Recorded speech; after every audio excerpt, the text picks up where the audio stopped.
Thank you. I will be starting from the beginning. At the extraordinary meeting of Council on the 22nd of May, Council resolved to adjourn the meeting to allow for feedback from the public forum to be considered. I declare this meeting reconvened at 7:05 and welcome everyone this evening.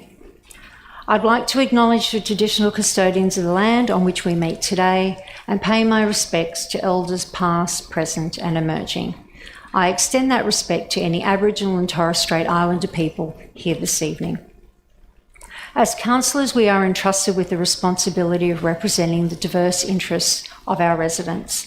Let us work together in a collaborative spirit, respect diverse opinions and seek common ground for the good of Ku-ring-gai.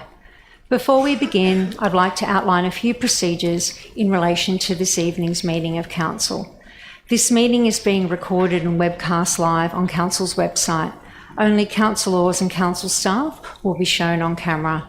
Attendees must not make a recording or photograph of the meeting without prior approval.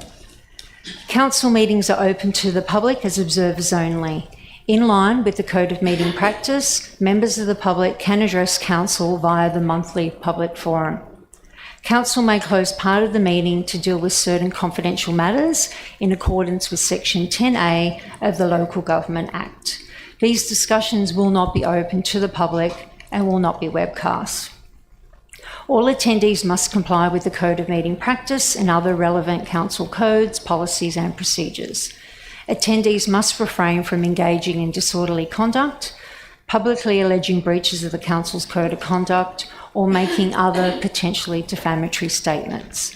Councillors, Council staff and members of the public must ensure that mobile phones are turned to silent during the meeting. Councillors and Council staff must declare and manage any conflicts of interest that they may have about any item of business that is on the agenda this evening.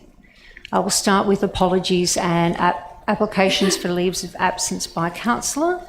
On the 22nd of May, we received apologies from Councillors Pettit and Councillors Spencer. Are there any further apologies for councillors? No? No further apologies. We're all here today. Apologies by staff. Are there any apologies for staff, General Manager? Madam Mayor, the Director Community is an apology and the Manager Corporate Communications is acting in that role. Thank you. Disclosures of interest by councillors. Councillors Balachandran, Nye, Taylor and Ward have made a special disclosure of interest on the 22nd of May. These have been noted and recorded in the minutes. Are there any other conflict of interest declarations for councillors? Councillor Spencer. Thank you, Madam Mayor.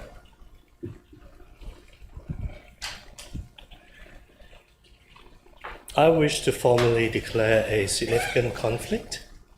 I've been advised by staff that at least 2 ward councillors were directly involved in shaping the preferred scenario and owned land Point of order. within the upzone Point areas. of order, Madam Mayor. Yeah, point of order. Councillor Spencer. I am struggling to understand how this is a disclosure. Is this a disclosure for yourself? Yes. Okay, can you maybe reword it so it's more clear to the other councillors that it's for yourself, Councillor I will read Spencer? it again. I don't think there is anything in the rule book to say how someone should declare their conflict. Okay, I will just check that with our corporate lawyer, Jamie Taylor, But if you don't I have mind. not finished yet. If Yeah, you no, allow- that's fine. I'll just check with Jamie Taylor if that was a relevant point of order or if we can continue. Madam Mayor, I understand that as Chair you've invited the councillors to disclose any conflicts they wish to declare. That would be conflicts held by themselves. Okay, all right, continue, Councillor Spencer. So staff has advised me that at least 2 ward councillors were directly involved in shaping the preferred scenario and own land within the upzone areas, potentially Point of order, Madam benefiting Mayor. from This is not substantial about financial gain. The In light councillor of this, Spencer, I I'm sorry. will exit the chamber for the duration. So That you is will my- be exiting on Yes, I will be. what particular item, GB1 or GB2? The whole lot. Okay. Thank you, Councillor Spencer. I note a number of councillors have made a special disclosure. Oh, sorry. Oh, Councillor Pettit, sorry, I didn't. Thank see you, your Madam hand. Mayor. Given what I've just heard from Councillor Spencer, I will also declare a conflict of interest, and I'll ditto what Councillor Spencer just reiterated. Therefore, I will be leaving the chamber for GB1 and GB2. Thank you, Councillor Pettit. Okay, we will continue. I note a number of councillors have made a special disclosure. Can I ask the corporate lawyer, Jamie Taylor, to briefly explain what that means? Thank you. Thank you, Madam Mayor and councillors. So a special disclosure is it's a form of disclosure that's provided for under the Code of Conduct, the Model Code of Conduct, which all councils are required to adopt, and this council has adopted. The purpose of a special disclosure is for where council will be considering planning matters that have application over a significant portion of the council's area. Councillors that may have a pecuniary interest in relation to those matters have the option of making a special declaration which places their interest on the record, and having done that, the code permits them to continue to take part in the council's deliberations on that matter. So that's in contrast to the usual position in relation to pecuniary interests, where if it was in relation to a narrower subject matter in which the council had a conflict, the code would require them to declare the conflict and not take part in the deliberations. So it's a provision that was put in the code, basically replacing a prior provision under the Act that allowed councillors to seek permission from the minister to remain in the chamber for such matters. So the procedure now doesn't require the minister's handling of those requests. It's an automatic thing, but it's been a feature of the Act for a long time. The largest underlying purpose of it is that there are often matters pertaining to a large part of the council area, particularly in the planning area, where if every councillor that had a conflict declared an interest and exempted themselves from the meeting would lose a quorum and the council wouldn't actually be able to deal with the matter. So that was the public interest driving that provision. Okay, thank you, corporate lawyer Jamie Taylor. If you just maybe want to wait there for one moment. Councillor Kim Wheatley. Yep, can I just ask Councillor Cedric Spencer to repeat what he just said so I can listen to it again? That's up to you, Councillor Spencer, if you would like to repeat that. If there is no interjection, because I already said that. I'm sorry, I'm just saying that if there could be no interjection, because I've already said it, I'm just repeating for the benefit of my colleague, Councillor Whitley. And I would appreciate if no councillors did interrupt. If Councillor Wheatley, can you just wait till I call your name before you speak, if that's okay? Thank you.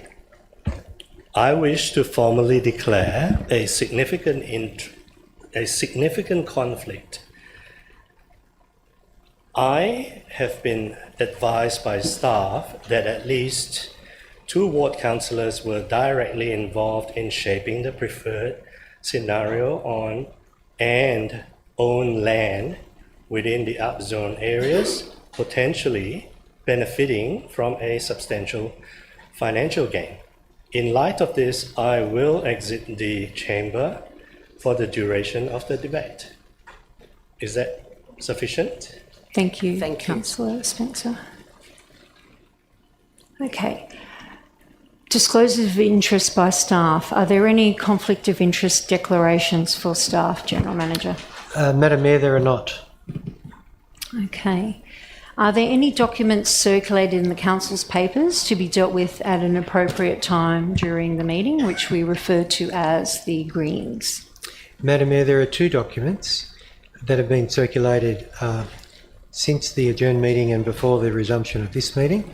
The first is a mayoral minute on state significant developments and transport-oriented development applications of today's date.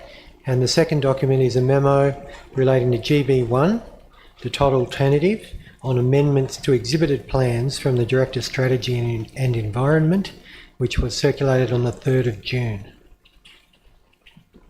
Okay, thank you. Okay, we have one mayoral minute, which is State Significant Developments, SSD, and Transport-Oriented Development, TOD applications. We'll just put that on the screen, if we could. And I will just, it should be in the councillors' greens. I will just make this noted as read. Would any councillor like to speak on the mayoral minute? Councillor Spencer. Thank you, Madam Mayor. I read your mayoral minute, and I believe when this is made available, the community would read it as well, and I thank you for it, because I have been receiving queries in relation to this, and it is a little bit confusing sometimes, and of course things move on a daily basis. Yes. And this mayoral minute, I must commend that it is very thorough, and it does list all the numbers that we are seeing today in terms of applications lodged and so on and so forth. And I fully support your mayoral minute. And if I may just add one small little request, is that if councillors could be updated on the movement, if there is any, on a weekly basis, so that we could advise residents in an aligned format, rather than trying to guess. We're not reading from the same page sometimes, and it creates uncertainty, suspicion in the community and so on, which is not there in the first place, but because that we are not updated accordingly. No worries. Thank you. Thank you for that feedback, and I will make sure that there is a weekly update provided to councillors, as well as the mayoral minute will get published online for the community tomorrow morning. Are there any other speakers on the mayoral minute? If not, I will move the mayoral minute. All those in favour? That looks like that's unanimous. Petitions. Have any petitions been received by councillors or staff? Councillor Indu Balachandran. Thank you, Madam Mayor. I would like to submit a petition from A Better Outcome Under TOD to delist isolated heritage houses in town centres for better outcomes in Ku-ring-gai. I won't read the whole petition, but effectively the undersigned asked that orphaned heritage houses be delisted in consultation with their owners to allow the development of clever, innovative new town centres designed to maximise benefit for the new communities of these areas. As of 4:30 p.m. this afternoon, the petition had 412 signatures. I recommend that the petition be received and referred to the appropriate office of council for attention. Thank you, Councillor Balachandran. Do I have a seconder? Councillor Barbara Ward. I will put that petition to the vote. All those in favour? That is unanimous. Councillor Alec Taylor. Thank you, Madam Mayor. I have a petition from the Heart of Lindfield Dwellings, which is a community organisation based in East Lindfield. And I also have an update for the petition that we made at the start of this meeting a couple of weeks ago. The new petition is to protect the Lindfield area, stop the disproportionate development burden, and safeguard our heritage. It says that we, the undersigned residents and stakeholders of the Ku-ring-gai local government area, strongly oppose the treatment of the Lindfield area under the proposed TOD-oriented development preferred scenario. While we support sustainable growth and strategic planning, the current proposal places an unfair and disproportionate share of new dwelling targets on the Lindfield area, with little regard for its unique character, infrastructure constraints or heritage value. Their concerns include disproportionate dwelling allocation, neglect of heritage conservation and lack of transparent community engagement, and they respectfully call on Ku-ring-gai Council to reassess the TOD preferred scenario to ensure a fairer, more balanced distribution of housing targets across all Ku-ring-gai suburbs, strengthen protections for heritage homes and heritage conservation areas, particularly in the Lindfield area, and engage transparently with the community, providing adequate opportunity for input and revision before final decisions are made. The Lindfield area deserves thoughtful planning that respects its past while responsibly considering its future. They urge Council to revise the current proposal to reflect the values and voices of the community. And this has, I believe, 547 signatures. And I move that we refer this petition to the relevant Council representative, staff member for consideration. And just before we move that, I would like to also, if you don't mind, update the number of signatures on the original submission to 460 as well. That's okay. Okay, thank you. Do you have a seconder, Councillor Taylor, for that petition? Sam. Councillor Sam Nye. Okay, all those in favour? That is unanimous. Now, I'll just move a procedural motion, if I may. With the meeting reconvened, we will move to items GB1 and GB2. I'd just like to move a procedural motion to deal with GB2 first, which is the SSD and local application in the TOD changes to savings provision. If I could just have a seconder, Councillor Alec Taylor. All those in favour? It's a procedural motion. Procedural motion. That is unanimous. Councillor Devlin.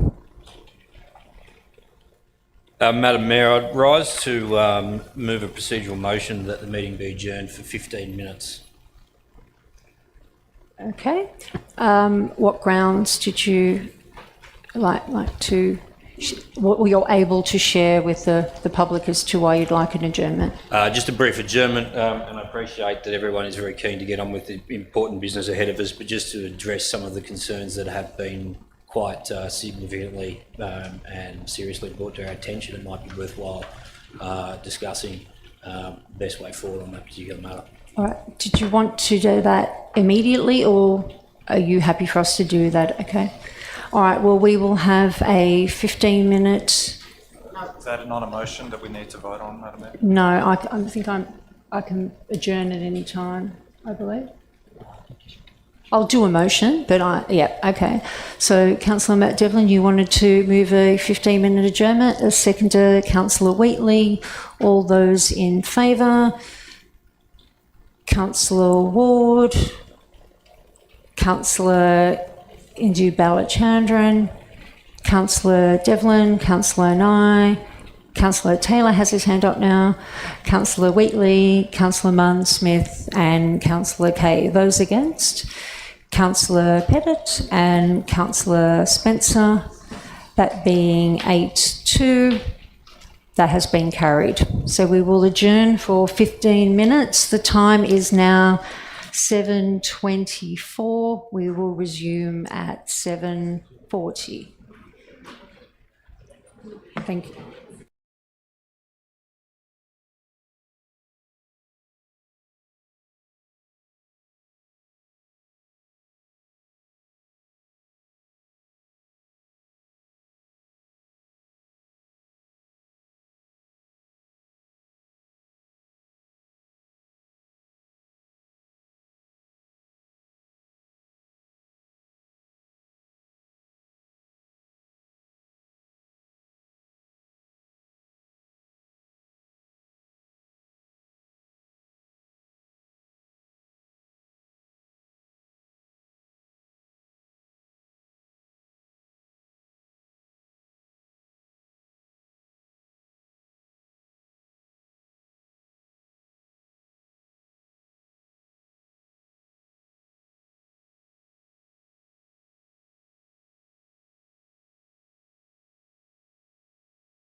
Thank you for your patience. I will now recommence the meeting at 7:40. We will be going through general business. The first item will be GB2. So if I can ask Councillor Spencer and Councillor Pettit to leave the chambers.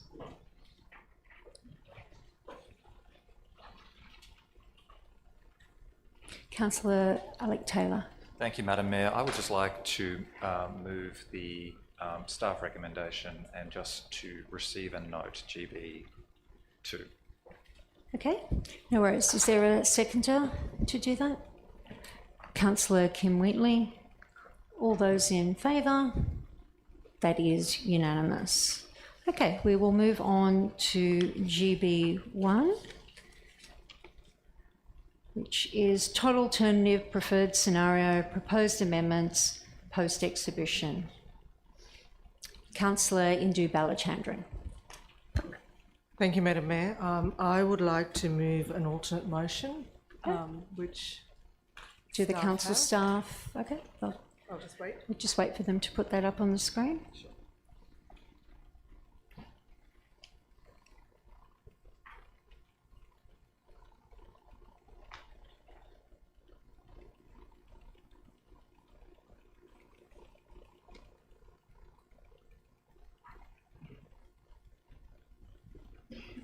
And would you mind reading that out, Councillor Balachandran, just for the people at home? I think it... No. The other one.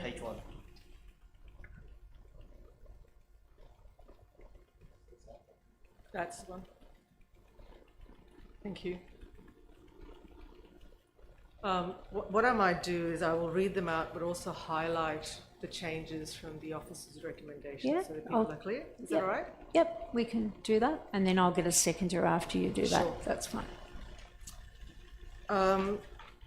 So I'm moving the motion that Council, point A, adopt the draft LEP maps at attachment A6 and draft clauses at attachment A7 subject to the amendments outlined in attachment A8, plus the additional revisions as set out in the memos from the Director of Strategy and Environment dated 22nd May 2025 and 3rd June 2025. So it just adds the revisions as per the Director of Strategy's memos. B, submit the amended LEP maps and clauses and a revised implementation strategy reflecting these amendments to DPHI for the purposes of preparing a state environmental planning policy to implement Council's alternate TOD scheme. This is as per the officer's recommendation. C, commission a preliminary assessment of heritage items proposed to be retained in the TOD or alternative scenario areas envisaged to have controls varied from those under the KLEP 2015, or items that are impacted directly by development applications, including for SSDs that rely on controls contained in the TOD SEP as described in this report. The addition is that this assessment, will be commissioned in the month following the gazettal of Council's scenario, to give it a timeline. D, that as part of consideration of Council's preferred TOD alternative, the Minister for Planning be requested to work collaboratively with Council to develop a process and solutions for current owners of listed local heritage items stranded as a consequence of the TOD planning controls, Council's alternate options to those controls, and SSDAs on a case-by-case basis. Council has sought advice on whether the DPHI will consider bulk delistings of heritage-listed properties in response to heightened concerns from residents. DPHI has advised that unjustified delistings will not be considered and that the process for Council or the Department to unilaterally delist heritage items requires a justified position through a full planning proposal process. So that is a new point to the officer's recommendation. Point E, commence preparation of all required amendments to the Ku-ring-gai DCP, including site-specific development controls and site amalgamation controls around all heritage items within R4 high-density residential zones, and that the draft DCP amendments be reported back to Council for endorsement prior to public exhibition, and E is as per officer's recommendation. F notes that the draft DCP amendments in point E above will pay particular attention to the transitional impacts of R4 Todd properties backing onto R2 Todd HCA properties, including regard for site-specific site and rear setbacks, heights and tree planting, to retain the character of each conservation area, manage transition impacts and promote housing diversity. Council will also commence an assessment to consider whether there are more appropriate controls within the revised Todd boundary for all R2 HCA properties. This assessment will be commissioned in the month following the gazettal of council scenario. This is in addition to the officer's recommendation. G, commence preparation of a public domain plan for Killara and amendments to PDP for Gordon, Linfield and Roseville. This is as per officer's recommendation. And H, that council authorise the Director of Strategy and Environment to correct any anomalies in the documentation to be submitted to the New South Wales Department, DPHI. Thank you. Thank you, Councillor Balachandran. And seconder, Councillor Sam Nye as the seconder. Councillor Indu Balachandran, would you like to speak? Thank you very much, Madam on the Mayor. motion?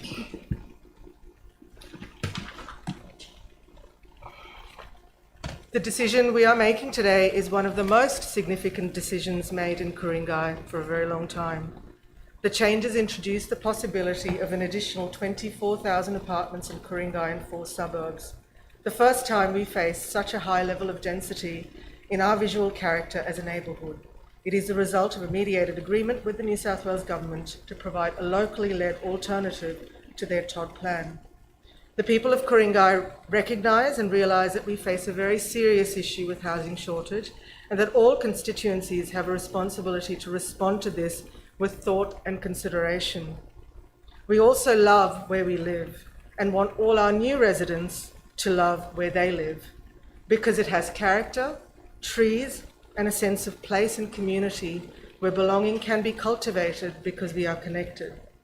For this to happen, a circular radius of 6-storey apartment blocks as far as the eye can see within 400 metres of 4 stations does not cut the mustard. The Council has, over 8 laborious months, developed a counter-proposal, the result of an iterative process of listening, exhibiting, refining. 3,000 surveys, hundreds of written submissions, many workshops and hundreds of conversations have taken place. The ward councillors have responded to hundreds of emails, met many resident groups, pored over maps, visited homes to understand impacts of transitions, navigated conflicting resident objectives, and discussed all these with the planning team. I believe we have done our very best and worked very hard to represent our constituents' needs. The preferred scenario Council has developed has been a collaborative process with the government. It is an achievement of locally led planning that identifies what matters to our communities. The outcome is not perfect, but it is nonetheless an achievement of community intent and concerns. We still have looming over our heads the prospect of up to 31 state significant development applications, many inconsistent with Council's preferred scenario. This is a real thorn in our collective sides. Nonetheless, here we are, after 8 months of intense iteration with a scenario that is ours. It is not perfect, but it is ours. I thank the residents who engaged in this process, who raised their concerns, who supported options, who emailed and called us. I thank our planning team and our engagement and communications team for working tirelessly over this period and working with the councillors and residents on common purpose. And I thank my fellow ward councillors for so many debates and the support that has been critical to this robust outcome. I support this motion. Thank you, Madam Mayor. Thank you, Councillor Balachandran. Councillor Sam Nye as the seconder, would you like to speak? Thank you, Madam Mayor. Over 12 months of planning and community consultation has gone into what we see today, which is a scenario that vastly improves upon the default Todd and low and mid-rise housing controls that were imposed on us last year. When compared to the default Todd and LMRH enforced today, this new scenario does a better job of delivering the required 22,500 additional dwellings, while also providing better outcomes for the future residents of Ku-ring-gai. Properties affected by fence line height transitions greater than 2 to 1 are reduced by 93%, and the 50% deep soil requirement in most of our R4 results in a 78% reduction in tree canopy impacts. Around 80% of our HCAs are protected. Access to shops has increased from 7 to 43 hectares, and we have identified space for more parks. This scenario was never going to be perfect. Since 2023, we have argued that serious infrastructure investment is required to support population uplift, but the state has not played ball. The constraints are partially mitigated through this new plan.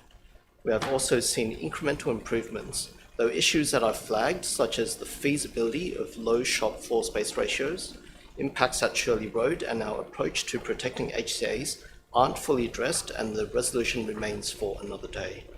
I've advocated behind the scenes, but also need to respect our consultation and democratic processes, and I believe that the motion tonight is the best possible outcome given the constraints. We need to act now, lest we risk further impacts by SSDs. No matter how we configured it, some resident groups were always going to be dissatisfied. A closer look at outstanding concerns reveals that not all the facts were accurately presented when many signed petitions, with comparisons drawn to Ku-ring-gai's planning instruments a few years ago, rather than the state's baseline TOD and LMRH in place today. A regular misconception is that Linfield and Roseville West have been sacrificed to protect Roseville East, but this is simplistic and misleading.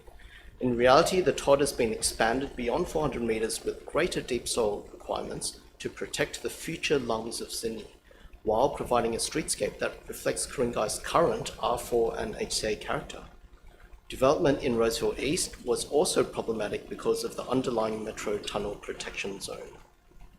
The expanded TOD areas and their tree canopy come with density that is 3/4, half, or even 1/3 of the default TOD, and the dwelling target is made up for with high-rise next to the Pacific Highway and train stations, thus minimising traffic impacts on local streets. And this can be seen in the stats. For the residents of Roseville West, such as Shirley, Bromborough and Ontario, this scenario provides a 13% or 150 dwelling reduction as compared to today's default TOD and LMRH, thus reducing the burden on Shirley ex-Pacific. For the residents of Roseville South, such as Larkin, McLaurin and Pockley, this scenario provides a 34% or 700 dwelling reduction. In conjunction with a future roadway, it reduces the burden on McLaurin ex-Pacific when compared to the state's default TOD. For the residents of the Blenheim HCA and surrounds, this scenario provides a 60% or 600 dwelling reduction. The dwelling target is made up for by providing greater density at Pacific Highway and Wilson, as well as the FSRs of 5:1 further south on the highway. The R4 backing onto HCA fence line is also consistent with Council's approach of Moree backing onto St John's, Victoria backing onto Bancroft, and Lindale backing onto Francis. We have internally explored these at length, and the DCP mentioned in points E and F will provide further transition safeguards. Heritage item status is explored in points C and D. While some councillors or relatives reside in the proposed TOD, clauses 4.36, 4.37 and 5.20 of the OLG's Model Code of Conduct encourages participation in this vote. For each councillor, the staff recommended proposal is negative value compared to the default TOD. So by supporting our planning principles, they are voting to destroy, not line their pockets. Ku-ring-gai has sought to move as quickly as possible while refining the plan through multiple rounds of consultation. I see our council staff and councillors being attacked for this proposal, but I think it is poor form, akin to attacking emergency services who could only protect 7 out of 10 homes in a bushfire. The behaviour that I've seen in recent weeks is inappropriate and must stop. I move that we proceed with this revised TOD, then further review as the situation develops. Thank you. Thank you, Councillor Nye. Councillor Alec Taylor. Thank you, Madam Mayor. Firstly, I want to once again thank everyone who has worked on this enormous and difficult project. Starting with the General Manager, David Marshall, who has made an extraordinary personal contribution to the project, Director Watson and his Brains Trust, Virginia Leaf, Jamie Taylor and all the staff who have worked on the project. The team has shown courage, resilience and dedication for the last 18 months. Council has implemented an exhaustive and comprehensive process of design, community engagement and detailed planning, we have produced the best possible TOD plan for Ku-ring-gai, particularly given the unreasonable new dwelling targets imposed upon us by the state government. The comprehensive communication program included notifying every household in the TOD wards with 27,000 letters during both the 4-week consultation in November last year and the 3-week consultation in April this year, as one of many tactics in a comprehensive communication program. Of course, the plan is not perfect. No plan is ever perfect, I would say, but this one we have produced in record time. I'd like to quickly address 3 of the main residual concerns that I've heard from residents in the past few weeks. Firstly, some residents are concerned about the disproportionate impact on Linfield and Gordon in Council's plan. I agree with residents that the volume of new dwellings planned in Linfield and Gordon is unreasonable. However, I don't think an acceptable solution to address this concern would be to increase new dwellings in Roseville or Killara. If I thought there was any way to reduce the new dwelling targets and reduce the load on Linfield and Gordon, I would move a motion to that effect tonight. But after many briefings and workshops, many robust exchanges with the General Manager, the corporate lawyer, external lead counsel, I have no hope of changing this outcome in Council's alternative TOD plan, and all I can say is I'm sorry. Secondly, the most negatively impacted residents through this entire process are the owners of individually listed houses that adjoin R4 zone land, either under the original TOD or Council's alternative TOD plan. This started with the state government's mindless exclusion of individually listed properties, denying them transferable development rights. Council's alternative plan addresses that mistake, but it may be too late for the houses adjoining the current state significant developments, and Council's controls may not be sufficient to support or incentivise developers to consolidate lots and transfer those new development rights. So tonight I am reluctantly supporting a preliminary assessment of stranded heritage items. I fear that the assessment will achieve little. It may waste Council resources, but I hope that it will help. I'm also supporting the recommendation to work collaboratively with the state government to resolve these issues on a case-by-case basis as they arise through associated development applications. The third issue I'd like to address is the residents, particularly around the Blenheim and Treats Road HCA, are concerned about development in their backyards, and quite rightly. This is particularly true on Highgate and Kenilworth roads, but obviously, and as Councillor Nye pointed out, this problem is not unique to that location. In fact, it exists in several places across Ku-ring-gai and across the alternative TOD plan, and cannot be considered in isolation. Tonight, I'm supporting recommendation F to perform a supplementary assessment of the remaining R2 zoned areas within our TOD boundary, particularly those that border R4 zoned land. We need to stop the stream of state significant developments and resume control of Ku-ring-gai's planning. Let's submit our plan tomorrow. Thank you, Councillor Taylor. Councillor Barbara Ward. Thank you, Madam Mayor. Madam Mayor, I have an amendment. Okay. We'll just wait for the staff to put that up on the screen. To A.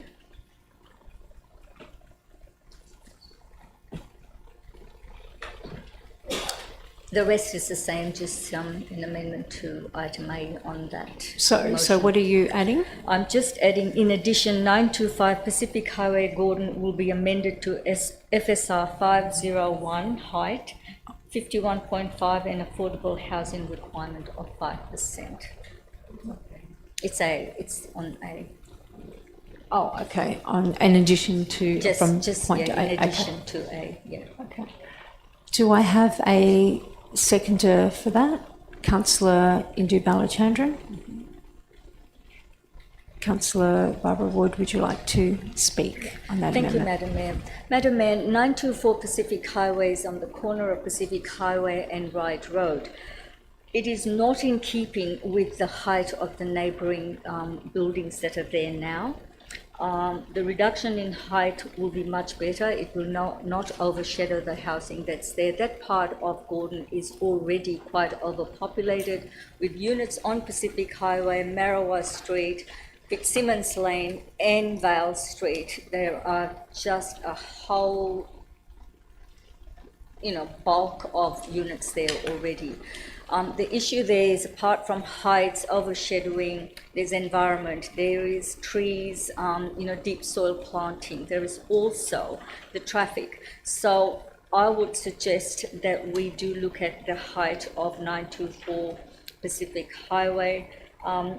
The reduction will only reduce by 70 homes, which can be found elsewhere, I believe. Thank you, Councillor Ward. Councillor Indu Balachandran is the seconder. You okay? No worries. Thank you. Councillor Alec Taylor. Thank you, Madam Mayor. I just have a couple of questions for through the General Manager to the respective council officer. Sorry. Madam Mayor, would this late change affect the timing of our submission in any way? This will probably be for you, Director Watson. Through you, Madam Mayor. I don't believe it's a substantial change. Staff have been working on a number of iterations of diagrams in anticipation of decisions the Council may make tonight. One way or the other, we will inform the Department of Planning tomorrow of Council's decision, sufficient that we have met the requirement to do that. There may be packages of maps that follow later, but they will be aware of our decision tomorrow. Fantastic, thank you. Just one more question, if I may, through you, General Manager. Would this late change materially affect the yield of our plan? And is it a potential derailer for the process? No, I don't believe so. Thank you. Thank you. Councillor Sam Knight. Thank you, Madam Mayor. I'll just quickly speak in support of this. At the moment, we've got 924 Pacific Highway proposed for FSR 621. What this proposal does is a reduction from 6:1 to 5:1, a reduction of height from 54.5 to 51.5 metres. It is a slight reduction in keeping with the FSR 5:1 and 51.5 metres found elsewhere across Gordon, but it also reduces the visual impact that this site has on the adjacent properties, which are only 29 metres tall. So still, even after this proposal, there is a 20-metre difference, but at least it's not as bad as what was there before. Now, to keep the project feasible, it does involve a reduction in the affordable housing component from 10% down to 5%. But given the scheme of things, that seems reasonable. So just asking all councillors to support this. It's a slight reduction. It's a reduction of about 70 homes, but as we can see, 31 SSDs, there's going to be a lot of uplift elsewhere in Ku-ring-gai. Thank you. Thank you. I've got a question to you, Director Watson. Have there been any submissions for this potential addition to 924 Pacific Highway Gordon from the residents that you're aware of? Through you, Madam Mayor, to the best of my understanding, there was a submission in favour of the changes as included in the staff report, and there was one objection to the proposal which was received after the close of submissions, and that's detailed in the late submission package that councillors have. And that submission was for considerably lower controls than are reflected in the amended motion. Thank you, Director Watson. Any other councillors? Okay, I will put that to the vote. So this is the amendment from Councillor Ward. All those in favour? That is unanimous. Okay, now the amendment will become the motion. All those in favour? That is unanimous. Okay, fantastic. All right, so we're now up to business without notice. Is there any business without notice subject to clause 3.26 of the Code of Meeting Practice? I don't believe there is. There being no further business, I'd like to thank councillors and staff. I'd also like to thank members of the public for their attendance. The webcast of this meeting will be available on the council website and minutes will be published within the next 2 working days. I declare the meeting closed at 8:05 p.m. Thank you.